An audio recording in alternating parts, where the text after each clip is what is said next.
Hello बच्चों, चलिए प्रश्न को पढ़ते हैं और समझते हैं। ईश्वर आप पर कृपा करें। हमें बताना है कि यह वाक्य कथन है या नहीं है। प्रश्न को हल करने से पहले प्रश्न के लिए हम मुख्य अवधारणा लिख लेते हैं। तो प्रश्न की मुख्य अवधारणा, जिसकी सहायता से हम इस प्रश्न को हल करेंगे। मुख्य अवधारणा में हम सबसे पहले कथन की परिभाषा को लिखेंगे और उसे समझेंगे। तो मैं यहाँ पर लिख देता हूँ कथन। तो गणित में कथन की जो परिभाषा है वह यह है कि वह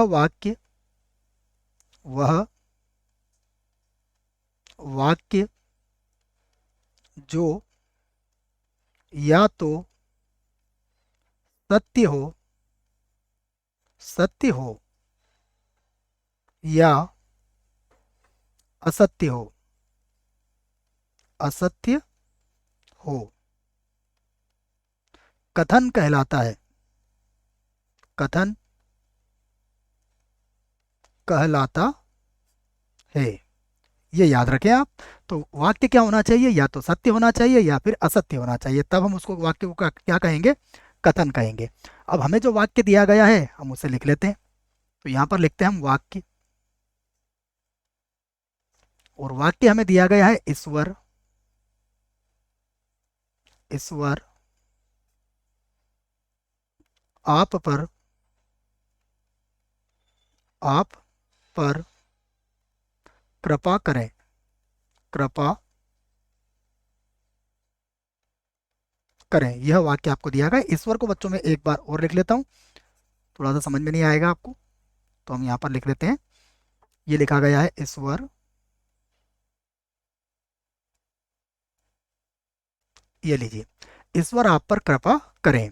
अब अगर हम यहाँ पर समझें इसको, तो देखिए यह जो होगा कथन नहीं होगा, क्योंकि यहाँ पर हम सत्य या असत्य के बारे में कोई भी टिप्पणी नहीं कर सकते हैं। तो मैं इसी बात को यहाँ पर लिख देता हूँ कि यह वाक्य, इसको एक बार और लिखते हैं बच्चों। यह, एक मिनट बच्चों, यहाँ से लिख लेते हैं इसको, यहाँ से समझ में नहीं आ रहा है तो देखो, ये जो वाक्य है यहाँ पर, जैसा मैंने आपको समझाया कि यह वाक्य कथन नहीं होगा। नहीं होगा क्योंकि क्योंकि इसके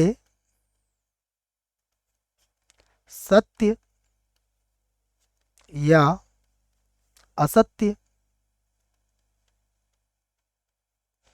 असत्य के बारे में कुछ नहीं कहा जा सकता। कुछ नहीं कहा जा सकता। कहा जा सकता है। आप इस बात को समझिएगा कि ये जो वाक्य आपके सामने लिखा गया है, ईश्वर आप पर कृपा करे, हम इसमें सत्य या असत्य के बारे में कुछ नहीं कर सकते हैं, इसलिए यह वाक्य होगा, यह कथन नहीं होगा। आशा करता हूं बच्चों आपको इस प्रश्न का उत्तर समझ में आया होगा। धन्यवाद।